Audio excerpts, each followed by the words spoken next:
जय हिंद। आज के इस वीडियो में हम लोग पढ़ेंगे हिंदी व्याकरण के कुछ प्रश्नों को देखेंगे और उससे पहले हम लोग कुछ जो पहले पढ़ चुके हैं यानी भाषा, जैसा कि स्क्रीन पर दिख रहा है, लिपि, वर्ण विचार, वर्ण उच्चारण स्थान, इन सब का हम लोग क्विक रिवीजन करेंगे। चलिए आपको बता दें हिंदी क्या है जी, तो भाषा है। हिंदी क्या है? भाषा है। तो भाषा क्या है? तो भाषा अपने मन के भाव एवं विचारों को दूसरों के सामने प्रकट करने का एक साधन है, माध्यम है।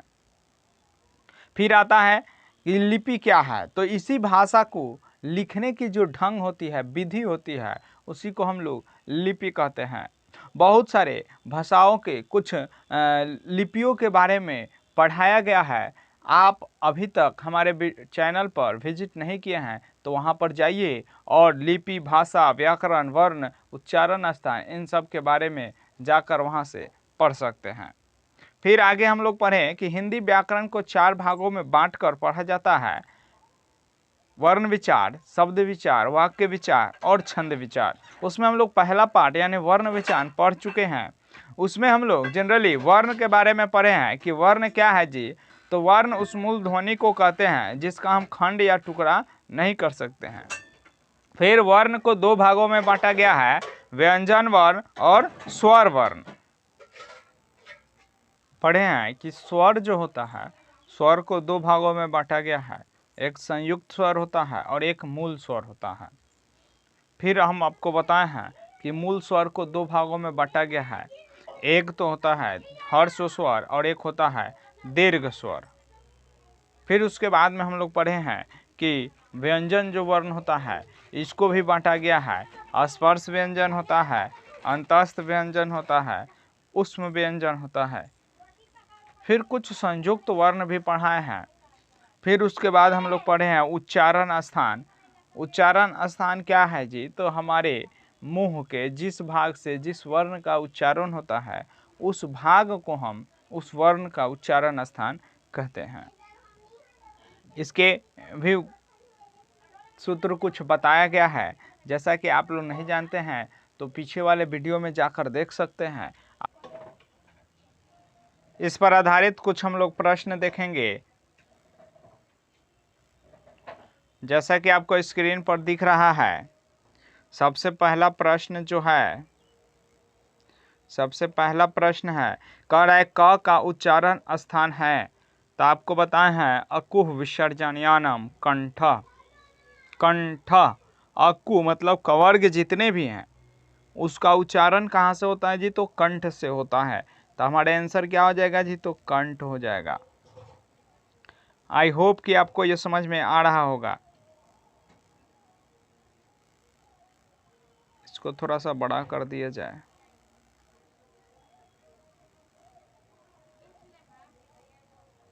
देखिए दूसरा सवाल कह रहा है कि च का उच्चारण स्थान है। तो देखिए च का उच्चारण स्थान जैसा कि स्क्रीन पर दिख रहा है, साफ अगर नहीं दिख रहा होगा तो आप हमारी आवाज़ों को सुने ध्यान से, केवल आपको सब समझ में आ जाएगा। देखिए च का उच्चारण स्थान कहाँ है?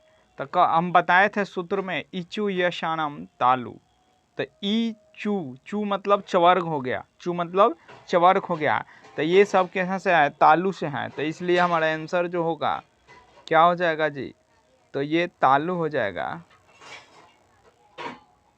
ठीक है। अगला प्रश्न है, कह रहा है कि च का उच्चारण स्थान क्या है? तो वही है तालु हो गया। प का उच्चारण स्थान तो क्या हो जाएगा जी? तो ओष्ठ हो जाएगा। अगला है हिंदी में स्वर वर्णों की संख्या कितनी होती है? तो हिंदी में जो स्वर होते हैं 11 होते हैं। हिंदी में जो स्वर होते हैं 11 होते हैं। वही बात अगर संस्कृत का कह दिया जाए तो संस्कृत में जो स्वर होते हैं 13 होते हैं। ये बात आप ध्यान से याद रखिएगा। अगला जो प्रश्न है, कह रहा है टवर्ग का उच्चारण स्थान क्या है? तो बताए हैं कि रीटू रसानम मूर्धा। रीटू रसानम मूर्धा, ट मतलब टवर्ग हो गया, रीटू तो टू मतलब टवर्ग हो गया। तो इसका उच्चारण स्थान क्या होगा? जो मूर्धा होगा। चलिए नेक्स्ट है स का, यानी दंत स का उच्चारण स्थान। देखिए जिस स से हम लोग सफेरा लिखते हैं तो इसका उच्चारण स्थान क्या होता है, तो लृतु लशानम दंता, तो दांत से होता है, यानी कि आंसर क्या होगा, दंत हो जाएगा। नेक्स्ट है करतलाभ्य श मूर्धन्य श दंत स ह को क्या कहते हैं, तो ये आपका कहा जाता है ये उष्म व्यंजन। इसको क्या कहते हैं जी, तो उष्म व्यंजन, तो आंसर आपका क्या होगा, उष्म व्यंजन। नेक्स्ट है ब का उच्चारण स्थान क्या है, तो देखिए ब किसमें आता है जी, तो पवर्ग में ब आता है। तो आपको बताया गया उपु पद्मनियानम ओष्ठ, तो ये क्या हो जाएगा, ओष्ठ हो जाएगा, आंसर क्या होगा, ओष्ठ हो जाएगा। अगला है घ ध्वनि का ध्वनि स्थान क्या है, तो घ किस में आता है, तो क वर्ग में आता है। तो बताया गया है अकुह विसर्जन यानम कंठ, तो इसका मतलब घ किस में आ जाएगा, तो कंठ में आ जाएगा। चलिए नेक्स्ट हम लोग समझते हैं। नेक्स्ट आपका सवाल है, कह रहा है कि निम्नलिखित में घोष वर्ण कौन सा है। देखिए आपको बता दें यहाँ पर घोष और अघोष, एक होता है घोष और एक होता है अघोष। आज के बाद ये नहीं कभी भूलिएगा, गलती हो। पहला और दूसरा जो वर्ण होता है वो अघोष होता है, यानी जैसे क ख, ये क्या हो गया, घस हो गया, च छ, ये अघोष हो गया। घोष वर्ण कौन होंगे, तो जैसे तीसरा चौथा और पांचवा, याद रखिएगा तीसरा चौथा और पांचवा जो वर्ण होंगे, जैसे यहाँ पर ग घ घ अंग, ये जो होंगे ये क्या होंगे जी, तो घोष वर्ण होंगे किसी भी वर्ग का। जैसे आपको कह दे हम कि बताइए भ का कौन सा वर्ण होगा, घोष वर्ण होगा कि अघोष, तो आपको याद है कि जो भ है वो कौन सा अक्षर है जी, तो चौथा अक्षर है, इसका मतलब क्या हो गया, ये घोष वर्ण है। आई होप कि आपको ये समझ में आ गया होगा, जिस तरह से बन रहा है।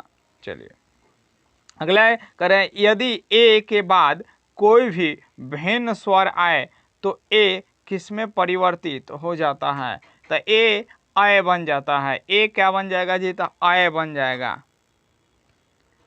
निम्नलिखित में अघोष वर्ण कौन से, अभी बताएं अघोष वर्ण कौन होगा जी, प्रथम या द्वितीय जो होगा वो अघोष वर्ण होगा। तो यहाँ पर देखिए कह रहा है ऑप्शन में स है, ह है, अ है, ज है, तो कौन सा हो जाएगा जी, तो स हो जाएगा। दंत स जो होगा अघोष वर्ण हो जाएगा यहाँ पर। अब देखिए कह रहा है कि वर्णों के समूह को क्या कहते हैं, तो आपको याद है वर्णों के समूह को वर्णमाला कहते हैं। क्या कहते हैं, वर्णमाला। फिर आया क्ष त्र ज्ञ और स्र जो है क्या है, तो आपको याद होगा कि ये संयुक्त व्यंजन है। ये क्या है जी, तो संयुक्त व्यंजन है। नेक्स्ट है तालाब श मूर्धन श दंत श ह को क्या कहते हैं, तो आपको पहले ही बता चुके हैं उष्म व्यंजन होता है। फिर भ का उच्चारण स्थान क्या होता है जी, तब भ का उच्चारण स्थान, तब भ किस में आएगा, पवर्ग में आएगा। इसका मतलब उपु पद्मनियानम ओष्ठ, तो यहाँ पर क्या हो जाएगा, ओष्ठ हो जाएगा। चलिए आई होप कि आपको ये समझ में आ रहा होगा। चलिए नेक्स्ट हम लोग समझते हैं।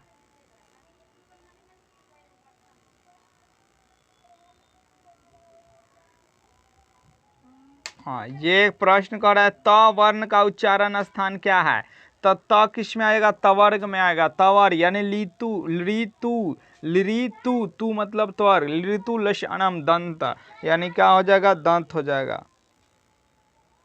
नेक्स्ट है कि अक्ष ध्वनि किसकी अंतर्गत आती है, तो अक्ष जो है ऑप्शन में दे रहा है, कह रहा है कि मूल स्वर, घोष वर्ण, संयुक्त वर्ण या तालाब्य में आएगा। तो ये संयुक्त व्यंजन होता है, इसलिए ये किस में आएगा, तो संयुक्त वर्ण में आएगा। नेक्स्ट है ख का उच्चारण स्थान, तो देखिए ख किस में आएगा, तो क वर्ग में आएगा। तो अकुह विसर्जनयानम कंठ, यानी कि क्या हो जाएगा जी, तो कंठ हो जाएगा।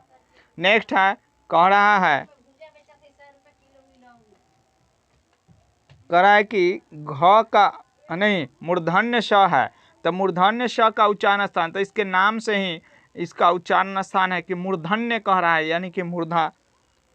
नहीं तो सूत्र है क्या है, ऋतु रसाणाम मूर्धा। नेक्स्ट है कि इनमें कौन दीर्घ स्वर हैं। तो देखिए दीर्घ स्वर में कौन कौन आते हैं, तो एक आता है दीर्घ ई, दीर्घ ऊ, ये दीर्घ स्वर में आते हैं। एक ये आ, ये दीर्घ स्वर में आते हैं। तो यहाँ पर देखिए ऑप्शन में क्या है, तो ये वाला है, यानी दीर्घ ई हो जाएगा। कह रहा है कि ईय संयुक्त वर्ण किन ध्वनियों से बना है। तो ईय जो बनता है ये न और ईय से मिलकर बनता है। तो यहाँ ईय हो गया। अगला है द को आप किसके अंतर्गत रखते हैं। तो द, तो देखिए द जो होता है ये तो व्यंजन है। द क्या है जी, तो व्यंजन है। ऑप्शन में दिया था कि संयुक्त स्वर, तो ये तो स्वर है ही नहीं, तो बातें हटा दीजिए। अर्ध स्वर, तो स्वर हिले नहीं है, तो आधा या पूरा क्या, ठीक है। अगला है व्यंजन, तो व्यंजन तो है, तो यहाँ आंसर हो जाएगा व्यंजन। अगला कह रहा है कि क्षेत्रीय शब्द किन ध्वनियों के मेल से बना है। क्षेत्रीय, तो देखिए यहाँ पर छ है, तो अक्ष पहले आपको याद होना चाहिए कि अक्ष किस किस ध्वनि से मिलकर बना है। तो अक्ष के लिए बताया गया है क और मूर्धन्य श। तो क और मूर्धन्य श वाला ऑप्शन देखिए, क और मूर्धन्य श वाला ऑप्शन। तो इसमें देखिए क्षत्रिय यानी कि दूसरा आंसर हो जाएगा, क्या हो जाएगा, बी हो जाएगा। क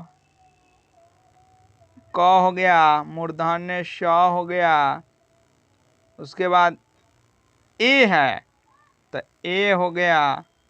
उसके बाद त्र है, तो त्र जो बनता है ये त्र त और र से बनता है, तो इसमें त भी आना चाहिए, फिर र भी आना चाहिए, और दीर्घाई की मात्रा है इसलिए यहाँ पर दीर्घाई भी आना चाहिए।